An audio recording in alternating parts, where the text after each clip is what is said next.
Thank you very much, everyone, for coming and joining this briefing. I wanted to join because I know all the important work that you're doing at JNF for supporting Israel, not just since October 7th, but especially since October 7th. So I wanted to fill you in a little bit on what has been going on. Today is a very symbolic date because it is 4 months since the beginning of the war, 4 months since the October 7 massacre, 4 months since 253 hostages were cruelly stolen from us, 4 months in which 132 of them are still trapped in Gaza. We know that 31, at least 31 of the hostages, including Adar Goldin and Oron Shaul from before the war, are dead, either killed in captivity or Hamas killed them on October 7th and took their bodies. And time is running out to get everyone else out. Time has already clearly run out for many of them. Last night, the Qatari mediators received Hamas's reply in the indirect negotiations for the release of the hostages. We have not said anything since updating that we have received that reply and are studying it. The Prime Minister is expected to give a press conference in about half an hour, so I'm going to have to hop off. And he will give an update on the latest developments. Hamas basically has two strategies in this war to try to survive the October 7 massacre and escape on its feet. And both of those strategies are absolutely horrific. The first is the Hamas human shield strategy.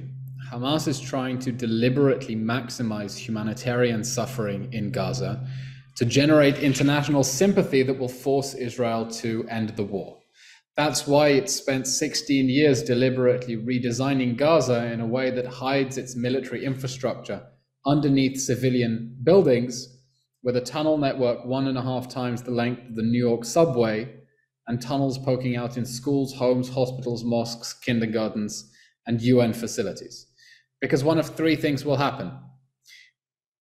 Either Israel doesn't attack Hamas's military assets, and then they get immunity for their military assets, even though international law does not say that you have immunity for terrorists just because they are hiding in the basement of a hospital.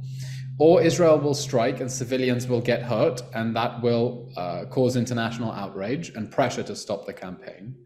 Or Israel will do the sensible thing, which is to ask civilians to temporarily evacuate for their safety, and then the international community will condemn Israel for forcible displacement, for urging them to get out of a war zone where Hamas is trying to use them as human shields. The goalposts keep moving. That is Hamas's first strategy. And the second strategy is to hold on to hostages, and try to use them as a bargaining card in order to end this war. And the Prime Minister has been very clear that we will do everything in our power to bring back the hostages, but this war must also end with the destruction of the Hamas terror regime, because otherwise it will do this again and again, and it will take more hostages, and next time it will demand an even bigger price. So Israel at the moment has no good choices, only bad options, and I'm glad that my job is to explain them rather than make those decisions, because we have only very bad and very difficult decisions and moral dilemmas ahead of us. Everyone in Israel is, of course, deeply concerned for the fate of the hostages. Just today, the IDF released footage from inside the Hamas terror dungeons, the barred cells that Hamas had built underground in order to hide both hostages and senior terror operatives so that it could use them as human shields, not only civilians in Gaza, but also the hostages, and the really horrific conditions down there. So what I'd like to do now is, just after that very quick recap, and I don't want to say too much on that issue because the Prime Minister is going to speak imminently and render anything I might say no longer relevant. I'll take your questions, hear your concerns, and I'll try to fill you in wherever I can. Thank you, Eylon. We appreciate your remarks. One quick question. I know that is on the minds of many people, is as the Israelis are facing this horrific threat from Gaza, as well as up north, what more can we do here in the States to join you and help you, our brothers and sisters in Israel? First of all, the solidarity missions that are taking place are absolutely critical. They're critical because of what they actually contribute. This is a country that has 10% of the workforce in reserves right now. Tourism has dried up.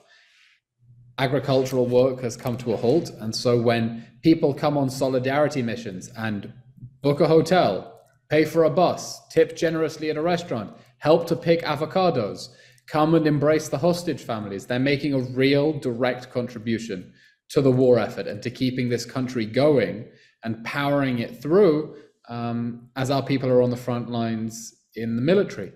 But I think the solidarity missions do something more than that. I've spoken to so many solidarity missions from synagogues, youth movements, who say that they came in order to give strength, and they found that they left strengthened. And they will always remember where they were at this critical moment in history, that instead of trying to get on with their own business, they were here on the ground, being part of this, doing whatever they could. And those solidarity missions are really going to lay the groundwork for a lot of critical diaspora-Israel partnerships going forward, because they will be really formative, powerful, emotional experiences.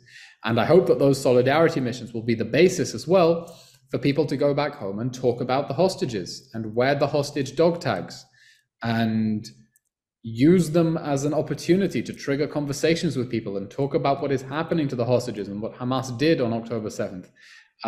The situation in the United States is really horrific, what has been happening with public opinion, especially among the youth. And I hope that these missions will give people an oomph and a sense of motivation and commitment to keep fighting for us and to keep fighting for your place within society as well. Thank you for those remarks. One last question that I see has come up a few times is, in addition to whatever it is that we can do here in the States, what more can be done to support the communities that have been evacuated from the north as well as from the Israel envelope? What else can we do to help them? Wow, that's an excellent question. I really don't know. I imagine that there are all sorts of civil society organizations in Israel that are trying to help displaced families, but I really don't know specifically to direct you to them. I had an extraordinary experience just 2 weeks ago. I was on the train from Jerusalem to Tel Aviv, and a woman came up to me and said, "Thank you for everything you do. I watch all of your Instagram videos," and then said that she'd landed in Israel from New Jersey with a suitcase full of diamonds and gold jewelry that she'd collected from her friends, and was giving them out to the women from displaced families and reservist wives. And I thought that was just the most adorable gesture that she had made. She also just wanted to help and didn't know what to do. I'm sure there are many organizations, but let's remember that the problem with the displaced families is not just the fact they're displaced, it's why they're displaced. Because in the South, at least, their homes were destroyed. And they are going to need a lot of support to rebuild the kibbutzim, literally rebuild homes and infrastructure and stronger, more resilient communities. So I would actually maybe suggest reaching out to specific communities, to the kibbutzim that were hardest hit, and asking them, what can we do? And I'm sure they'll be able to direct you to the right people.